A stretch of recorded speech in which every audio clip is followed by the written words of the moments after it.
Hi friends, welcome back to my channel. I hope आप सबकी preparation काफ़ी अच्छे से चल रही होगी। और SBI मेंस का एग्ज़ाम देने का टाइम भी हो गया है। तो आप लोगों ने सिलेबस के अकॉर्डिंग प्रिपरेशन तो काफ़ी अच्छे से की ही होगी।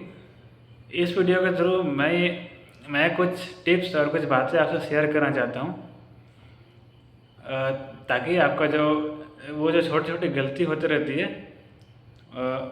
वो ना हो। और इसके अलावा डिस्क्रिप्टिव राइटिंग के बारे में और पेपर को कैसे अटेम्प्ट करना है उस पर भी कुछ बातें शेयर करूँगा। तो तब तक के लिए बने रहिए और चलिए शुरू करते हैं। देखिए, सबसे पहले तो ये आपको पता ही है, नया कुछ नहीं पढ़ना है। और अगर आपने मॉक्स दिए हैं अच्छे खासे, तो मॉक्स फुल मॉक्स देने से अच्छा है कि आप टॉपिक वाइज सेक्शनल मॉक ही देते हैं। जैसे जो आपके वीक एरियाज है या जो जिस पे आपको लगता है कि अभी भी आप सुधार कर सकते हैं, उस पर आप मॉक दे सकते हैं। इसके अलावा जो मॉक्स दिए हुए हैं उसको आप अच्छे से एनालाइज करें, और मॉक के ही थ्रू आप पेपर अटेम्प्ट की स्ट्रेटेजी भी तैयार कर सकते हैं अपनी। और ताकि आपका जो स्ट्रॉन्ग एरियाज है और वीक एरियाज है वो आप पिन पॉइंट कर पाएँ, और स्टार्ट आप स्ट्रॉन्ग एरिया से ही करें। और इसके अलावा कुछ और बातें जो आपको ध्यान में रखनी है कि जो टॉपिक्स में आप वीक हैं उस पर बहुत ज़्यादा टाइम देना है, जिस पे आप इम्प्रूव हो ही नहीं पा रहे हैं। ठीक है, सारे टॉपिक्स आपको कवर नहीं करने हैं। और और इसके अलावा अगर हम बात करें पेपर अटेम्प्टिंग स्ट्रैटेजी की, जैसे मैंने अभी बताया, स्टार्ट करना है स्ट्रॉन्ग पॉइंट से। और जो लेंथी क्वेश्चन है, जैसे अगर रीजनिंग की बात करें तो पजल्स, सेटिंग अरेंजमेंट्स को आप लास्ट में ही रखें तो बेटर है। बाकी जिनको शुरू में ही करने का मन है कर सकते हैं, ऐसा कुछ नियम नहीं है कि इसको लास्ट में ही रखना है। बस वही फॉर टाइम सेविंग टेक्निक है ये। इसके अलावा क्रिटिकल रीजनिंग के जो क्वेश्चंस हैं उस पर आप और प्रैक्टिस कर सकते हैं, क्योंकि काफ़ी बार हमें सभी ऑप्शन सही लगते हैं। तो इस पर आप काफ़ी कुछ प्रैक्टिस कर सकते हैं। और जनरली जो क्वेश्चन पढ़ने वाला जो पहला पहला ये ऑप्शन जो सही, पहली बार जो सारे ऑप्शंस पढ़ के सही लगता है, जनरली वही होता है इन जनरल। बाकी आप जितना सोचेंगे उतना आपको और सारे बाकी ऑप्शंस भी सही सही लगने लगते हैं, वो अलग बात है। तो ये थी रीजनिंग। और 2 नंबर क्वेश्चन आपको पहले अटेम्प्ट करना ही है, वो तो ठीक है। यही है कि अगर नहीं हो रहा है तो उस पर अटके नहीं रहना है, आपको स्किप करने भी आना चाहिए। ठीक है। बात की जनरल अवेयरनेस की, तो जनरल अवेयरनेस के लिए क्या है स्ट्रेटजी, मतलब आपको अगर आता है तो आप टिक मारिए, नहीं तो स्किप। जनरल अवेयर्स के लिए मैं कुछ बात अगर बता दूं तो लास्ट 3 मंथ करंट अफेयर्स का आपको 2-3 बार मिनिमम रिवाइज मार के जाना है।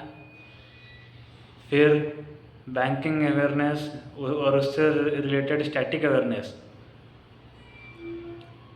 ये सब भी करके जाना है। और जो हाल फिलहाल में जो न्यूज़ है और ऑर्बिटरीज या इम्पोर्टेंट डेट्स या एस्टिमेट्स, ये सब भी आपको अच्छे से देख के जाना है। जितना आसानी बोलने में है उतना करने में उतना ही मुश्किल है, खैर मुझे पता है, बट इतना तो आपको करके जाना ही होगा अगर आप जीए में अच्छा स्कोर करना चाहते हैं तो। और इसके अलावा आते हैं इंग्लिश पे आप आरसी और पैराजम्बल्स पे काम कर सकते हैं अभी,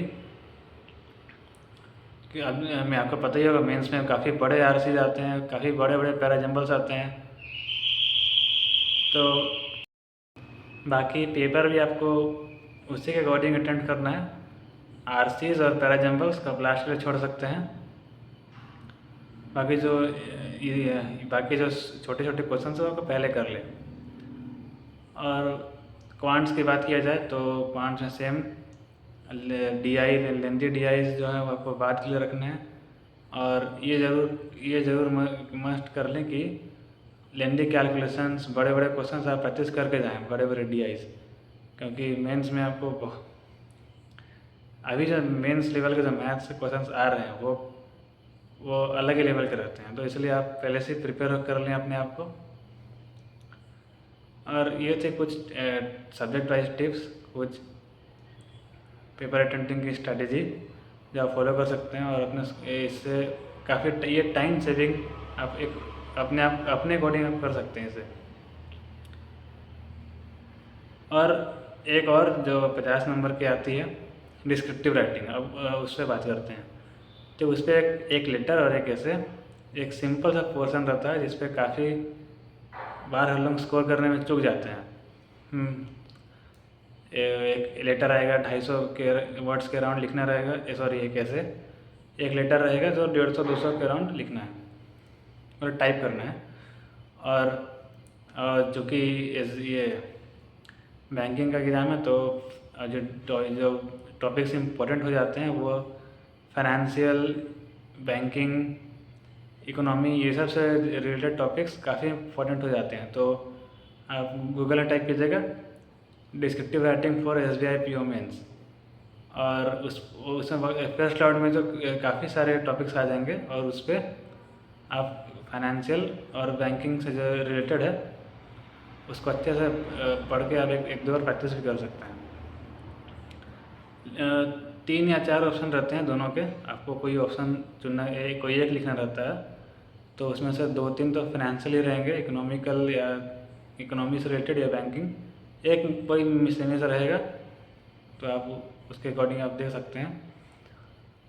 और सिंपल एक मैं आपको बहुत की फैक्ट बता दूँ डिस्क्रिप्टिव का, कि आपको एक सिंपल सा लेटर, एक सिंपल सा ऐसा लिखना है। बस ये मेक श्योर करना है कि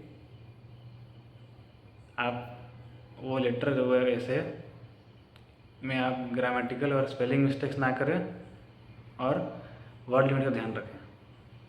मैं आपको अपने पर्सनल एक्सपीरियंस से बता सकता हूँ।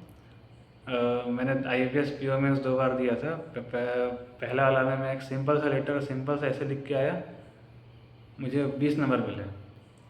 और दूसरा वाला में जिसमें मैं सिलेक्ट भी हुआ था, उसमें मैं एक बहुत अच्छा लेटर और ऐसे ठीक ठाक, मतलब उसे ज़्यादा टाइम नहीं बचा ऐसे के लिए, तो उसमें 15 के राउंड आया। तो आपके पास एक सिंपल सा लेटर और एक सिंपल सा ऐसा लिखना है जिसमें ना स्पेलिंग मिस्टेक हो, ना ग्रामेटिकल मिस्टेक हो, और वर्ड लिमिट का ध्यान रखना है।